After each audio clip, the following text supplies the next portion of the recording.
Takes. Hey guys, and welcome to another episode of Two Takes. I'm Chad Riedlinger. And I'm Howard Vernick. Back to talk to you guys about everything real estate and mortgage. All right, so first topic we have today. Borrowers want a more digital mortgage experience, but still prefer to close in person. So what basically it was is borrowers want a more digital experience, but not that much more digital. And the survey conducted said that 81% of consumers still reported they'd rather do closings in person. Howard, what do you think? Well, first of all, the study was done over the last 24 months. And in the digital world, 24 months is a long time. Right. I think right now we're just starting to get good at it. On the other hand, I do believe that, when people go to closing, they want to have somebody there who has experience, who's been there and done that. It's kind of like if you go to a lawyer. You don't want to go to court by yourself. You want to go with a lawyer, Right. Not because they're so smart, but because they have the experience.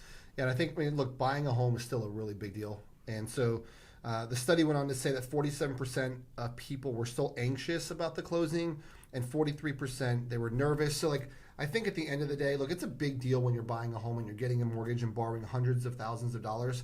So I think it's smart that they do want to go and still have that transaction in person. But 70% of consumers did say that they would like a more digital process. So basically, there's what I'm getting at. Let's just make the closing easier. Let's just make it a little bit more simple when they get there, not have to sign, 15,000 documents. And I know that's what we're looking at doing here is doing like a partial e-close. So we are just beginning the e-closing process. We've just done a few test cases.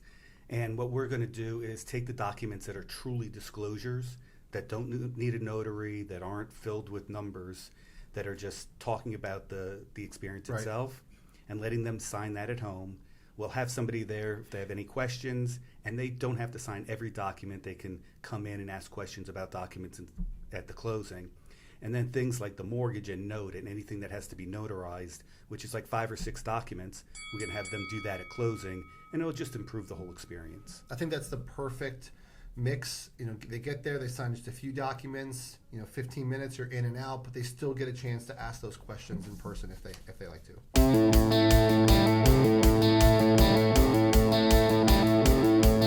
So our second article is about our president, Mr. Trump, and he's saying that homelessness is hurting real estate prestige and will destroy cities.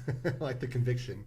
The homelessness in our cities is under our biggest highways, our best streets, and best entrances to buildings. And it's just making it that people don't want to be there, and people from other countries are like not coming to our cities, Right. Because they're afraid to run into these homeless people.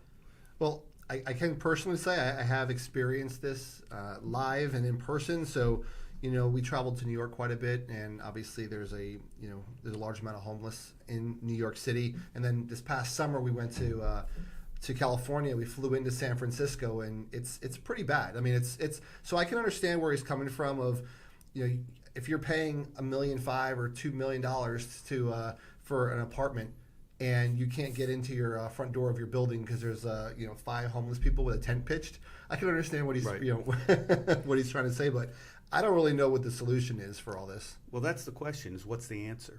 Do you kick them out of the cities? Do you build housing for them? I know I was just in South Africa, and they are actually building houses for the people who are indigent, so they have a place to live, so they're not in the streets. And I guess it's where to spend our tax dollars, Right. And we have to take care of people. They're animals, but they're not animals. It's They're I have a human soft beings. spot for it. I mean, it's hard because you don't want to not have compassion, right? You don't know the situation that put them on the street, but at the same time, it is a big detriment for the people. And it's like, why are they flock to the major cities? I think that's another question is, why is it like they go to the highest priced areas? I guess they could say they live in New York City. Now, I did see that California Governor Gavin Newsom asked Trump on Monday to approve more housing vouchers. So I guess to your point, that could be a solution of giving people housing vouchers to help them subsidize higher rents in those areas. I don't know what the answer is, but we're treating our dogs better than we're treating our people, and we have to figure out a way to help them. And for some reason, I think the answer is going to be more of our tax dollars. It's always our answer, right? Somehow. Yeah, we'll pay for it. All right, so next up, we have the median age of home buyers is now 47 years old. So how did we get here? So the other thing that the article stated was that the average age of a home buyer in 1981 was 31. So now we're up 16 years in just a few short years. So what do you think is contributing to this? Well, people are talking like student loans are the big culprit. I call baloney on that. Yeah. We have programs that you can use the income-based payments on a student loan where you pay zero and count zero toward their qualification. If you get government jobs, you'll have that zero payment, and in 10 years, they'll forgive the debt. So I don't think that's it at all. I think that it's us parents are the problem, that we are just making it too comfortable for our kids to stay home. They're not miserable there. They're happy to be there. And the parents, I think, are happy too. They like to have their kids around. Yeah. So I don't think it's a problem. I just think that it's a delayed effect on our housing. And I could see that being the case where, it's nice to have the kids back in the house, and especially when they're a little bit more independent. I agree with the situation on the student loans as far as I don't think it's the student loan debt that's the problem. I think it's the fact that they have student loan monthly payments that's slowing them down to saving for the down payment. So I think that, and I also think it's a lack of education of them not knowing that there's down payment assistance programs out there for them, or that there's loans that only require 3% down. Things that are a little bit more affordable. I still think that goes hand in hand with people thinking they need 10 or 20% down to buy a home, and now they're saddled with these student loans and they don't know what to do. Yeah, but they can get zero payments on an income-based repayment program. So we need to educate them. It doesn't have to affect them at all. I think it's just that they're comfortable at home.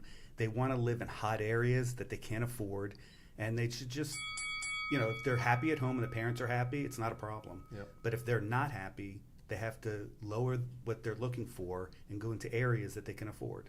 And I also know that a big push right now is the younger generation. They'd rather spend their money on experiences, and they're less worried about the material stuff. And so I know that's like that. The whole minimalist movement is a big thing amongst younger demographic. That could be.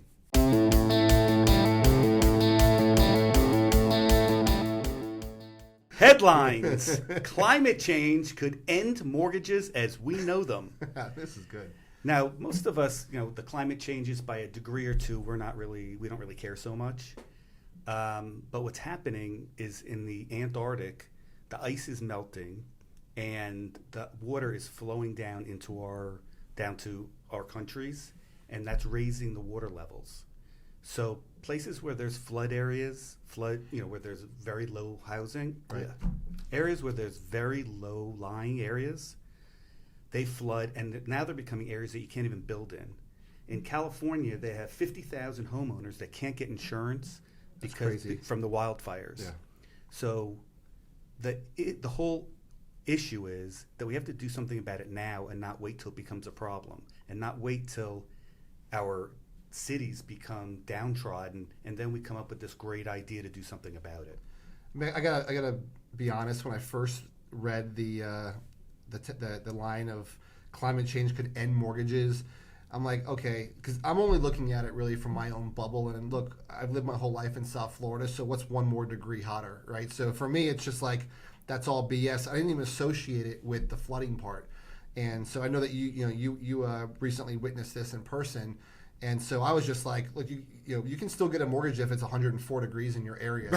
It's not a problem. But yeah, I guess the whole climate change and the ice melting is a real thing. It's just I was literally in Iceland. I watched it happen. We're on a glacier, and you see giant bolt icebergs falling down, and then we're on a beach, and they're just flying by us, one after the other. So it's definitely a real thing. I guess the only upside to this, while some people will lose out, I might end up with waterfront property soon. You're pretty close.